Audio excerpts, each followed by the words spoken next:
할 때는 하지만 말할 때는 하고 니네 거 마이크를 끄고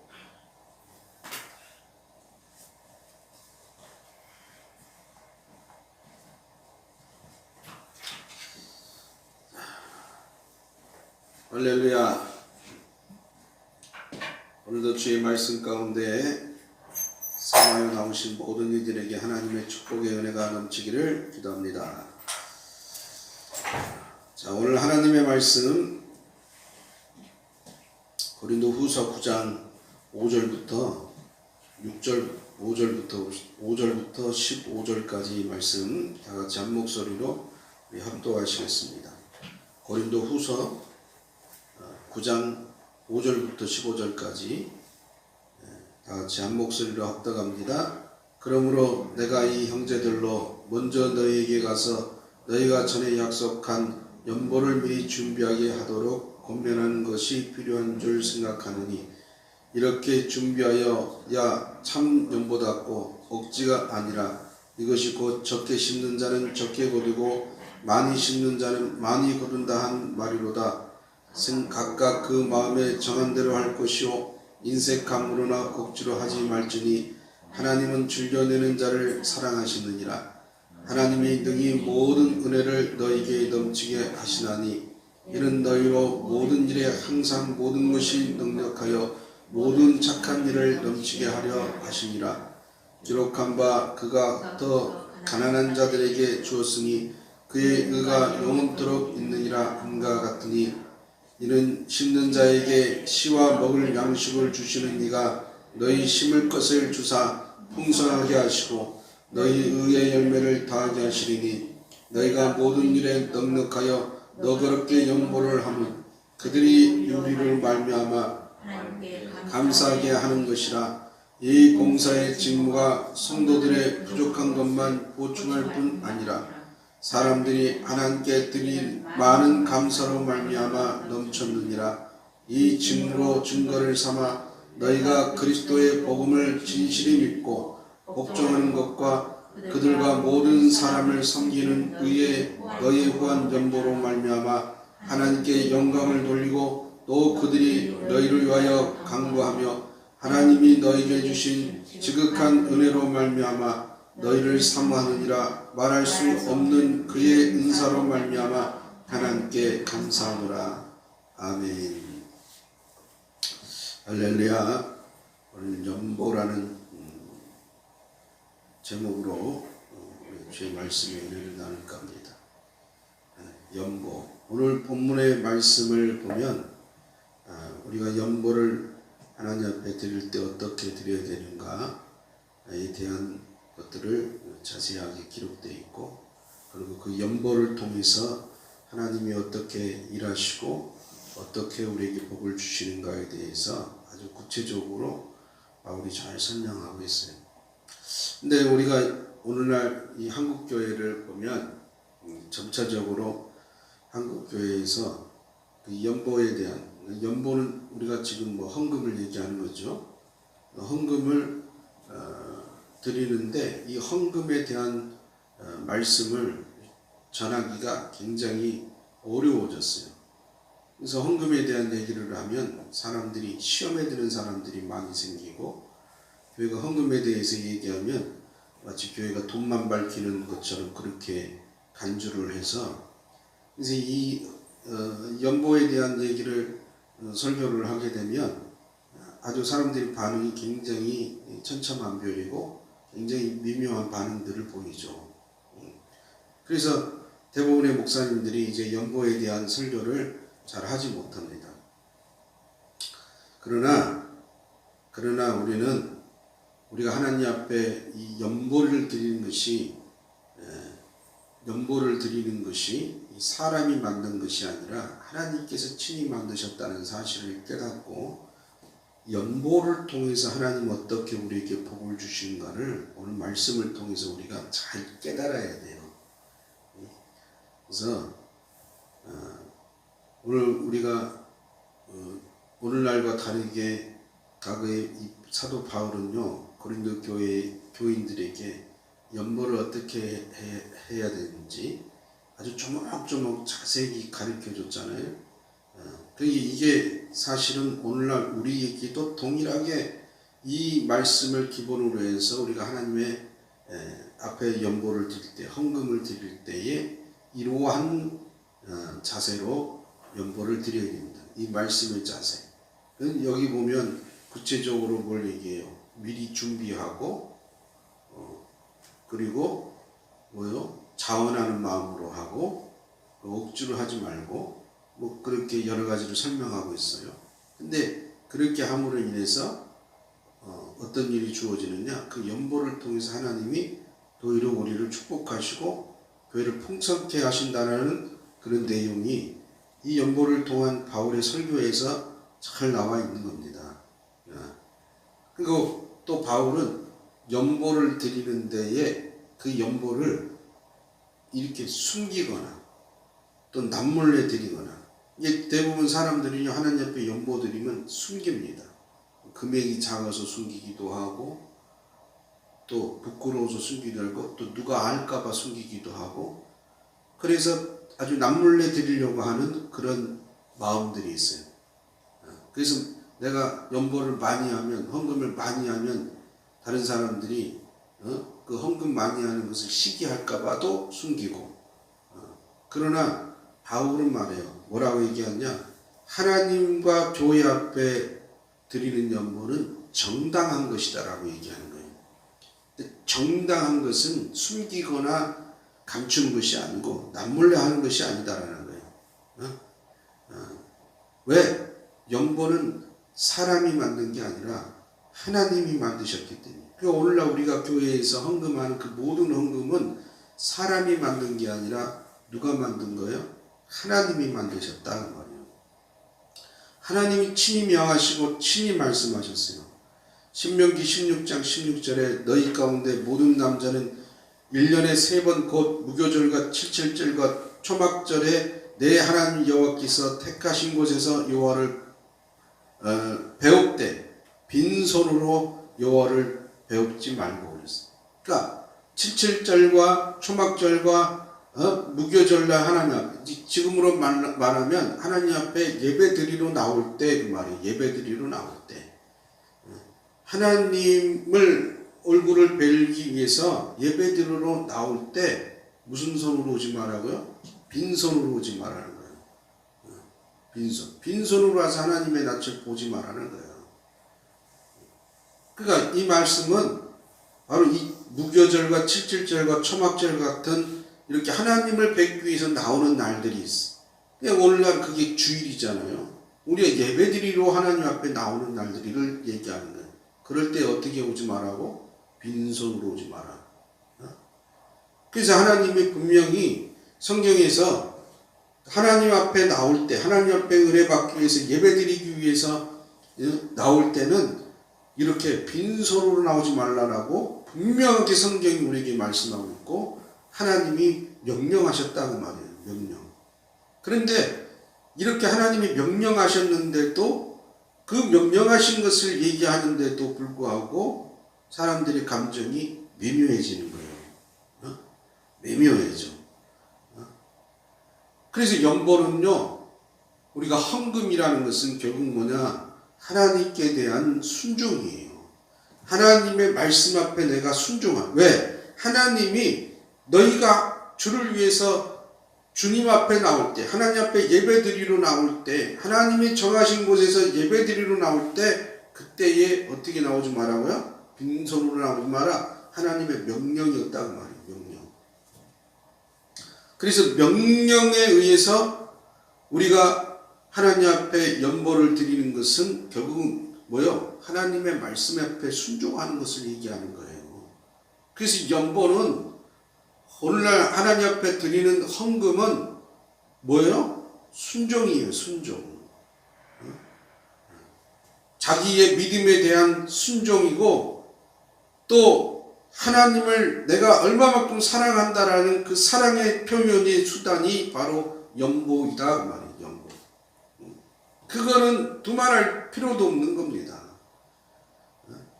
하나님에 대한 믿음, 그리고 내가 하나님을 사랑하는 그 사랑의 그 측정의 수단이 바로 연보에 있기 때문에 그래요. 왜 그런지 아십니까? 인간의 마음은 항상 보물이 있는 곳에 사람의 마음이 있기 때문에 그래요. 그래서 하나님은 그 보물보다도 하나님을 더 사랑한다는 것을 연보를 통해서 보여주기를 원하는 거예요. 연보를 통해서. 여러분, 연보는요, 헌금은 믿음이 없는 사람은 헌금을 하지 못합니다. 왜? 하나님을 사랑하는 것보다도 돈을 더 사랑하기 때문에. 그러나 하나님을 사랑하고 믿음이 많고 하나님을 사랑하는 사람은요, 하나님 앞에 헌금을 드리는 것을 아까워하지 않아요. 주의 말씀이기 때문에 그 말씀 앞에 순종하려고 하는 거죠. 그러나 믿음이 없는 사람은 그의 마음의 관심이 보물에 있기 때문에, 자기 재물에 있기 때문에 하나님 앞에 연보하지 못하고 헌금을 드리지 못하는 거예요. 그러니까 하나님에 대한 사랑이 없이는 절대로 헌금할 수 없는 거예요. 교회에서 아무리 헌금에 대해서 얘기를 하고 헌금이 어떤 것이다, 헌금은 하나님의 명령이니까 하나님의 명령에 순종하는 것이 헌금이다, 그래서 11조도 드려야 되고 감사금도 드려야 되고 이런 것들이 하나님을 사랑하는 나의 표현의 방식이다라고 얘기를 해줘도 사람들은 하나님을 사랑하지 않기 때문에 헌금하지 않는 거예요. 여러분, 헌금은요, 그 사람의 믿음을, 물론 물질이 모든 것을 어떤 판단하는 기준은 아니지만, 그래도 이 사람이 정말 하나님을 사랑하고 하나님을 믿는 사람인가, 예수 그리스도로 말미암아 구원받은 사람인가를 그래도 우리가 육신의 눈으로 볼 수 있고 판가름할 수 있는 게 헌금인 거예요. 헌금.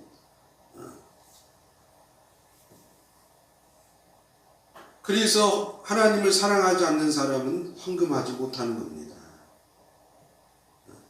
진정으로 하나님을 사랑해야만 헌금할 수 있어요. 그러면 우리가 헌금할 때 무조건 액수가 많아야 되느냐? 그건 아니에요. 무조건 액수가 많이 드리느냐? 아니요, 그건 아니에요. 무조건 액수를 많이 드린다고 하나님이 받으시는 게 아니에요. 내가 하나님 앞에 연보를 많이 했다고 하나님이 기뻐하실까요? 아니요. 우리가 하나님 앞에 드려지는 헌금의 액수가 많다고 하나님이 기뻐하시는 게 아니에요. 하나님 앞에 드려진 헌금에는요, 액수의 많고 적음을 하나님이 보시는 게 아닙니다. 그러면 하나님은 뭘 보실까요? 그 헌금 속에 담겨져 있는 그 사람의 마음의 중심을 보시는 거예요. 누가복음 21장에도 보면 부자들이 하나님 앞에 연보 헌금하는 것을 예수님이 봤어요. 성전에서 앉아서 보고 있었어요. 그리고 또 가난한 가부가 하나님 앞에 헌금하는 것도 봤어요. 그걸 유심히 보고 계시는 예수님이 뭐라고 얘기하십니까? 저 부자들이 연보하는 것보다도 저 가난한 가부가 하나님 앞에 드린 저 두렙돈이 더 값지다라고 얘기하신 거예요. 값지다. 그 말은 뭐예요? 이 가난한 여인이 하나님 앞에 드리는 이 연보에는요, 그 사람의 마음과 정성이 담겨 있었다고 해요. 그러나 부자들이 하나님 앞에 드리는 연보는요, 그들은 부자이기 때문에 쓰다 남아 허드렛돈 조금만 드려도 가난한 가부보다도 더 많은 돈을 하나님 앞에 헌금할 수 있는 거예요. 하나님 앞에 헌금은요, 내가 허드렛돈을 드리는 게 헌금이 아니에요.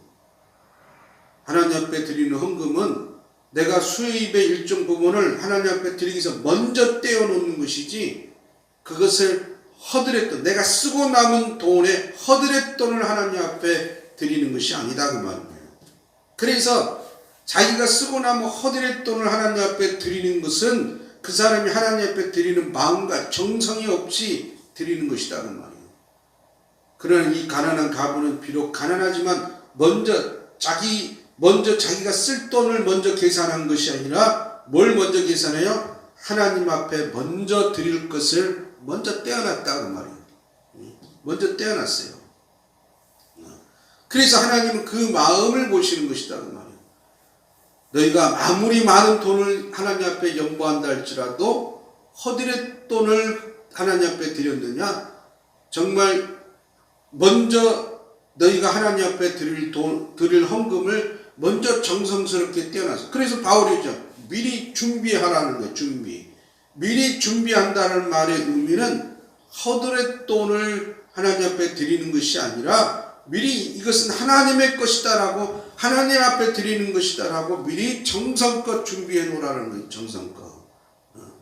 우리는 무슨 세금 내고 뭐 내고 보험료 내고 뭐 내고 전기세 내고 뭐 그거 다 떼놓고 나머지 헌금 준비하죠. 그러나 하나님은 오늘 우리에게 뭐라고 해요? 그렇게 하지 말고 네 마음과 정성을 담는 헌금은 먼저 하나님께 드릴 것을 먼저 떼어놓으라고 말씀하고 있다 그 말이죠. 그래서 헌금은요, 마음을 다해 드리는 때에 진정한 헌금을 하나님은 기뻐 받으시는 거예요. 마음을 다해 드리는 헌금. 그러니까 하나님은, 여러분, 하나님이 우리가 헌금을 드린다고 하나님은 그 돈을 받으시겠습니까? 뭐 하시겠습니까? 뭘 받으시겠어요? 하나님은 우리가 하나님 앞에 헌금을 드릴 때 그 물질을 받으시는 것이 아니라 그 마음을 받으신다는 말이에요. 마음. 여러분, 오늘날 사람들의 머릿속에는, 사람들의 생각 속에는 대부분의 사람들이 부를 많이 축적한 것이 바로 성공한 사람이라고 그렇게 생각을 합니다. 그래서 부의 축적이 사람의 성공을 말하는 그 척도가 되는 거예요. 척도. 오늘날 그래요. 오늘날 100이면 100사람 다 자꾸 물어보세요. 성공의 비결이 뭐냐? 돈을 많이 버는 것이다. 재물을 많이 쌓고 돈을 많이 버는 것이다. 인생에 성공한 사람이 누구냐? 돈을 많이 번 사람이 성공한 것이다.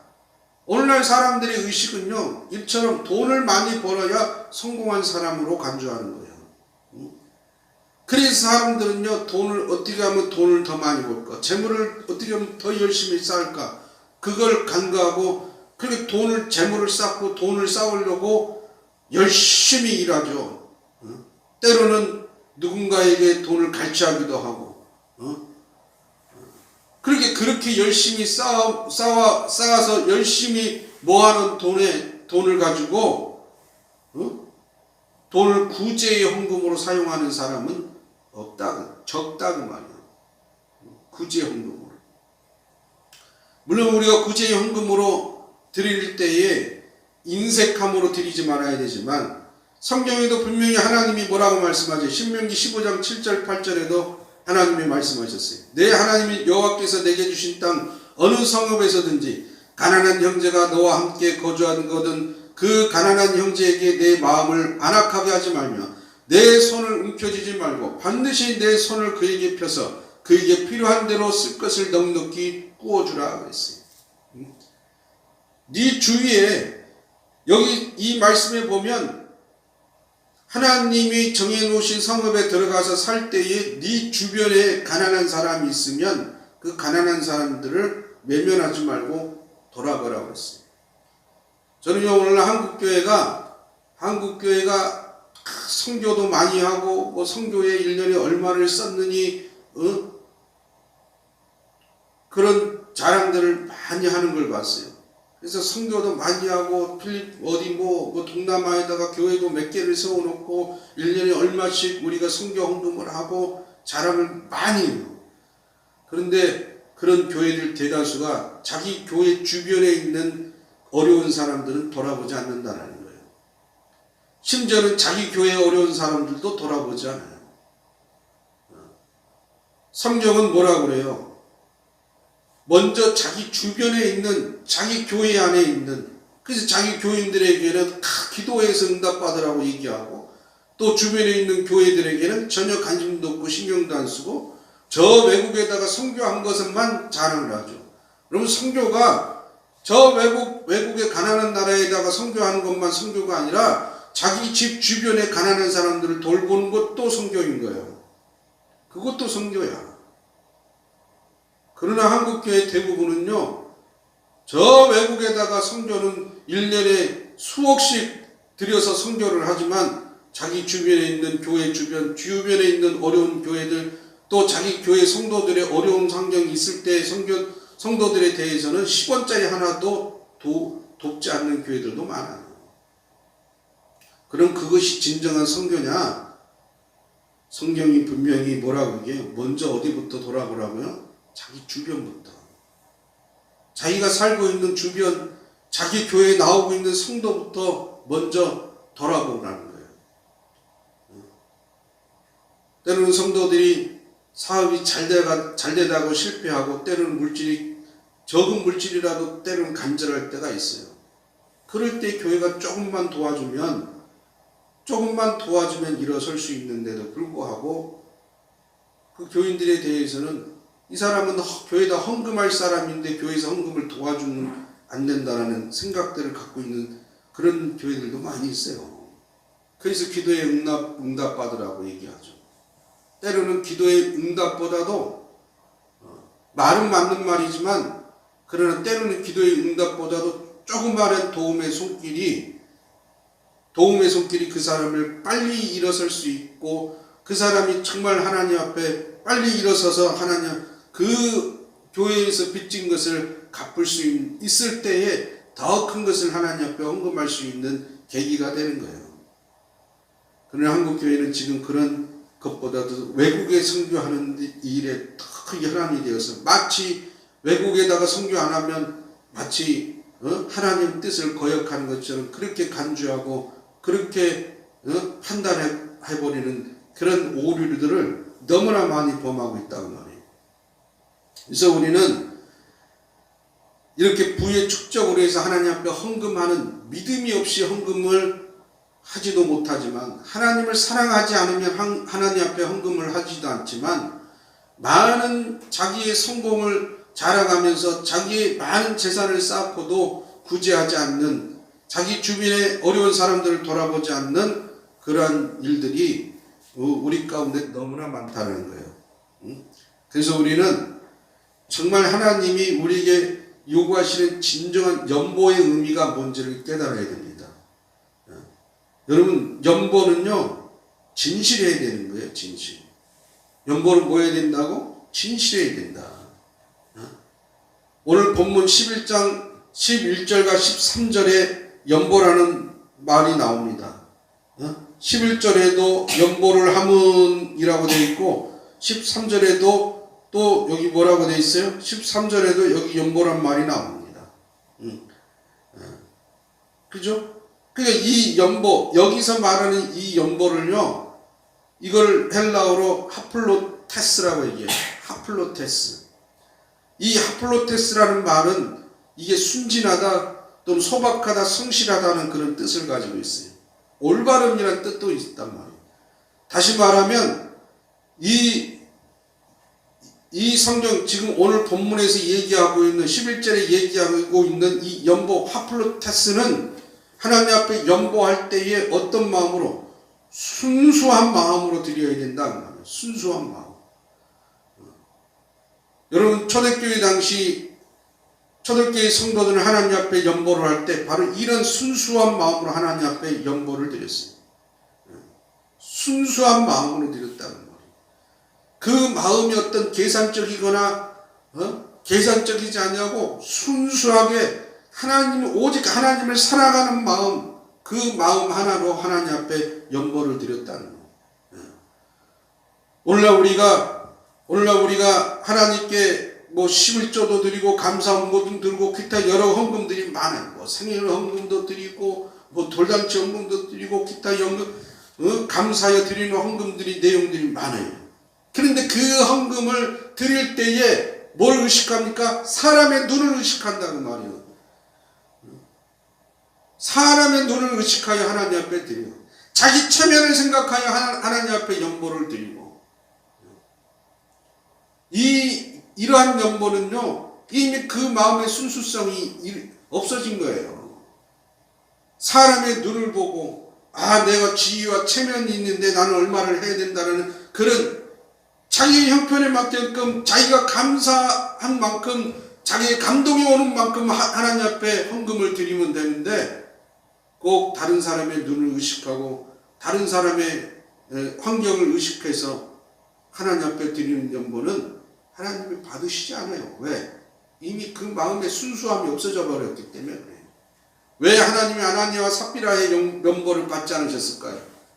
다른 사람의 눈을 의식해서 다른 사람들은 다 헌금하고 다른 사람들은 다 자기 재산을 팔아서 하나님 앞 교회에다 헌금하는데 이 아나니아 삽비라는 자기도 재산 있는 사람인데 안 하면 안 되니까 그래서 자기도 다른 사람처럼 사람의 눈을 의식해서 드렸지만 결국 하나님이 받으시지 않잖아요. 그래서 하나님의 드려지는 헌금은요 사람의 눈을 의식하면 안 됩니다. 오직 하나님을 사랑하는 그 순박한 마음, 그 순수한 마음.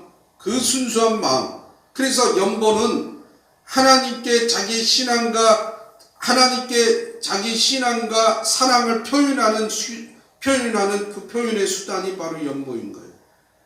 오직 하나님만을 사랑해서 사람의 마음이 아닌 하나님만을 사랑하는 마음, 그 마음으로 드려지는 연보를 드릴 때 하나님은 받으시는 거예요.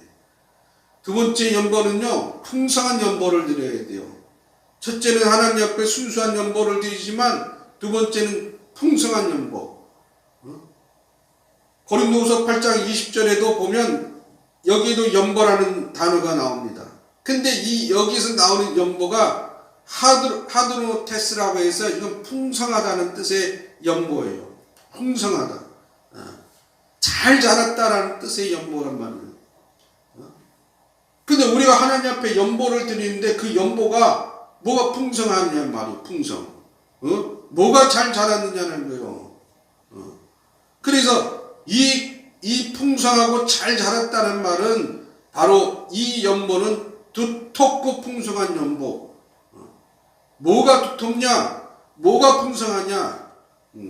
자기 신앙이 두텁고 하나님을 사랑하는 그 사랑이 풍성한 연보를 드리라는 말이에요.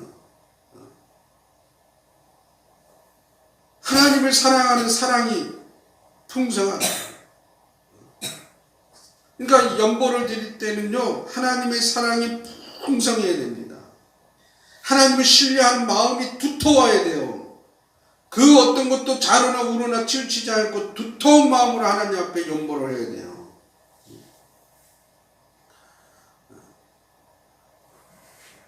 그래서 이 두터운 마음, 하나님을 신뢰하는 두터운 마음, 하나님을 사랑하는 풍성한 마음, 바로 이런 연보를 드릴 때에 그 믿음과 신앙이 더 크게 성장하고 자랄 수 있어요. 연보를 드리는 과정 속에서 자기의 신앙이 더 커지고 자기의 믿음이 더 커지는 것을 알 수 있다고 말합니다. 우리가 신앙을 헌금에다가만 비유할 수는 없지만 그러나 어쨌든 이 헌금이라는 것은 자기 하나님 앞에 헌금을 드리는 그 마음을 통해서 하나님께서 그에게 더 풍성한 믿음을 주신다는 사실을 깨달아야 돼요. 그리고 세 번째 연보는 뭘 얘기하느냐? 오늘 본문의 5절 6절에도 말씀하고 있는 연보예요. 이 연보는 이 5절 6절에 나와 있는 연보는 율로기아라는 말인데 이 율로기아라는 것은 바로 축복을 얘기하는 겁니다. 축복. 자, 율로기아의 헌금 연보다 그 말은 축복을 얘기한다 그 말이에요. 축복. 그러니까 축복의 연보를 하나님 앞에 드리는 거예요. 축복의 연보를. 창세기 33장 11절에 보면 여러분 야곱이 자기 외삼촌 라반의 집에서 거의 20년 수십 년을 거기서 지내다가 이제 고향 땅으로 돌아왔어요. 많은 재산을 부를 축적하고 고향 땅으로 돌아오는데 자기 형 에서가 그 야곱이 온다는 소식을 듣고 야곱을 죽이려고 자기 하인들을 끌고 야곱을 향해서 달려갑니다. 야곱이 두려워서 자기 앞에다가 자기 재산들 일부들을 나누고 한 때, 두 때, 세 때로 나눠서 이제 쭉 보냅니다. 그래서 선물을 보냅니다. 선물을 보내니까 에서가 야곱을 죽이려고 쫓아왔다가 갑자기 야곱이 보낸 선물이라고 하니까 점점 마음이 어떻게 돼요? 누그러들죠. 그래서 33장 11절에 야곱과 에서가 만나면서 뭐라고요? 하나님이 내게 은혜를 베푸셨고 내 소유도 적하오니 청컨대 내가 하나님께 드리는 예물을 받으소서 하고 그에게 강권하며 받으니라 그랬어요. 여러분 보세요. 하나님이 내게 뭐를 주셨어요? 은혜를 베푸셨고 그 은혜로 내 소유가 뭐였어요? 족하게 되었다 그 말이에요. 풍족하게 되었어요. 하나님이 내게 은혜를 주셔서 내 소유가 풍족하게 되어서 내가 자기 형한테 뭐를 드려요? 예물을 드릴 수 있었다 그 말이에요. 예물을. 그러니까 이때의 그 연보가 뭐예요? 이게 바로 율로기아예요. 율로기아. 하나님 앞에 자기를 죽이러 왔던 사람에게도 죽이러 자기 형이 쫓아오는데 그에게 예물을 드림으로 인해서 그의 마음이 누그러졌는데 근데 그 예물은 누가 주신 거예요? 하나님이 야곱을 축복하셔서 야곱을 풍성케 해주신 그 예물을 드렸더니 뭐가 돌아왔어요? 다시 에서가 야곱을 축복하는 그 축복으로 돌아왔다 그 말이에요. 축복으로. 그래서 이 예물은 이 율로기아라는 예물은요 그 자체가 축복인 거예요. 율로기아. 그래서 하나님께 율로기아를 드렸더니 율로기아로 하나님이 축복해 주셨다 그 말이에요. 율로기아. 뭐를 드렸더니 율로기아 연보를 드렸더니 하나님은 율로기아로 축복으로 화답해 주셨다. 그래서 이 바로 지금 이 말하고 있는 5절 6절에서 말하고 있는 이 연보 율로기아. 그 연보 똑같은 연보인데 연보라는 말이 우리나라는 말은 그 연보로 하나로 다 끝내버렸지만 근데 이게 헬라어로는 그 연보가 의미가 다 틀려요. 하나는 연보는 이건 신실한 것이다. 그래서 신실하게 드리는 것이다. 또 하나는 풍성한 것이다. 하나님은 풍성하게 사랑하는 마음을 드리는 것이다. 또 하나는 이거는 율로기아다 해가지고 그 율로기아는 네가 하나님 앞에 연보를 드렸더니 하나님 그것을 축복으로 대갚아 주셨다라고 하는 이 연보의 의미가 담겨요. 그래서 우리가 우리나라 성경에서 말하는 연보라는 단어 하나를 갖다 놓고 보면 그냥 우리가 하나님 앞에 드리는 거라고 생각하지만 그러나 그 단어 속에 담겨져 있는 하나님의 놀라우신 비밀이 결국 연보는 뭘 얘기하는 거예요? 내가 하나님 앞에 연보를 드렸더니 그것을 무엇으로 갚아주셔요? 축복으로. 우리가 하나님께 헌금을 드리는데 각종 예물들을 드리는데 그 예물을 하나님이 뭐로 갚아줬다? 축복으로. 그래서 하나님 앞에 드리는 연보는 하나님 앞에 드리는 헌금은 뭐예요? 율로기아예요. 율로기아를 드렸더니 율로기아로 갚아주셨더라는 말이에요. 율로기아를 드렸더니 율로기아로 갚아주셨더라. 우리가 신앙생활에 이게 바로 오늘날 우리 신앙생활의 법칙이요. 지금까지 하나님이 아브라함을 택하신 이후 아브라함의 자손 이스라엘 백성들 그리고 예수님이 이 땅에 오셔서 신약시대가 시작된 지금 3000년 4000년이 지난 지금까지도 이 율로기아의 축복은 변함없이 그대로 진행되고 있는 것이요. 그래 우리 신앙생활의 비밀은 바로 이런 하나의 법칙이 있어요. 바로 율로기아의 법칙이 있는 거예요. 하나님이 내게 풍성히 주셔서 그것을 하나님 앞에 드렸더니 다시 축복으로 대갚아 주시더라.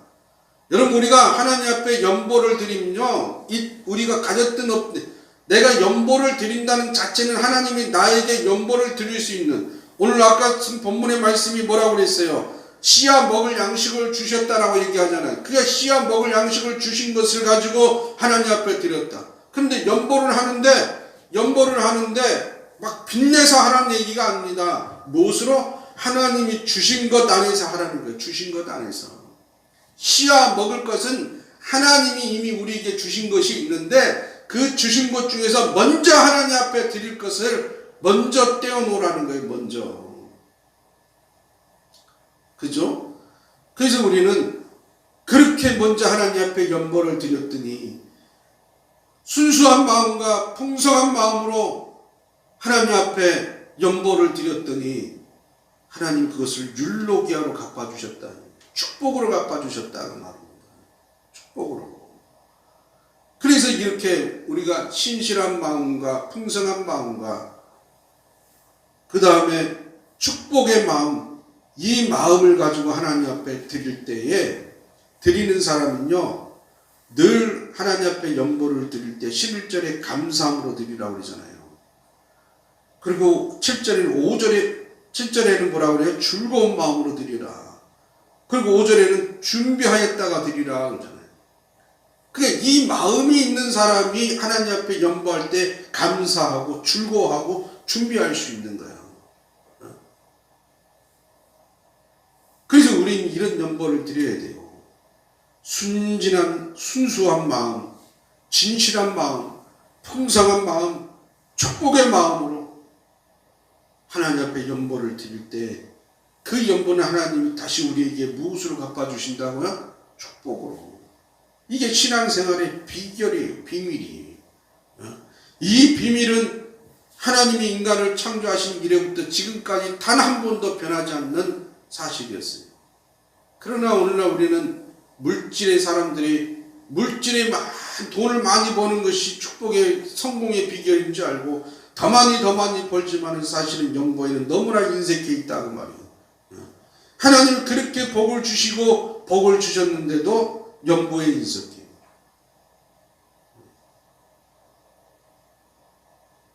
그래서 우리는 이미 주신 것에 대해서 늘 감사하는 마음으로 즐거운 마음으로 준비하였다가 하나님 앞에 연보한 그 연보는 바로 이렇게 그 마음에 진실하고 풍성하고 축복된 마음이 있을 때에만 하나님이 진정으로 받으시는 연보가 된다는 사실을 깨닫고 그렇게 하나님 앞에 연보를 드릴 때 하나님이 우리를 축복하신다는 사실을 깨달아야 돼요. 우리가 사람들이 나는 연보도 많이 하고 했는데 그 연보할 때 한번 자기 자신을 되돌아보세요. 이렇게 진실하고 풍성하고 축복된 마음으로 드려요. 그래서 감사하고 즐거운 마음, 즐겁고 준비된 자세로 하나님 앞에 드렸는가? 아니면 자기 허드렛돈 그냥 좀 하나님 앞에 드리는 연보를 했는가? 잘 준비하였다가 드렸는지 허드렛돈 드렸는지 한번 잘 생각해 보시라고.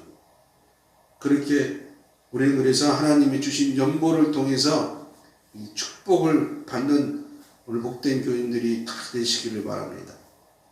다 같이 기도할 때 하나님 정말 우리는 하나님 앞에 연보를 때 진실하고 풍성하고 축복된 마음 우리 주변의 사람을 보지 않냐고 오직 하나님만을 바라보고 오직 하나님을 사랑하는 마음을 가지고 우리 하나님 앞에 연보할 수 있는 그런 오늘 우리 모두가 되게 해달라고 기도하십시오. 기도합니다. 거룩하신 아버지 하나님 진실로 감사와 영광을 아버지 하나님 앞에 드립니다.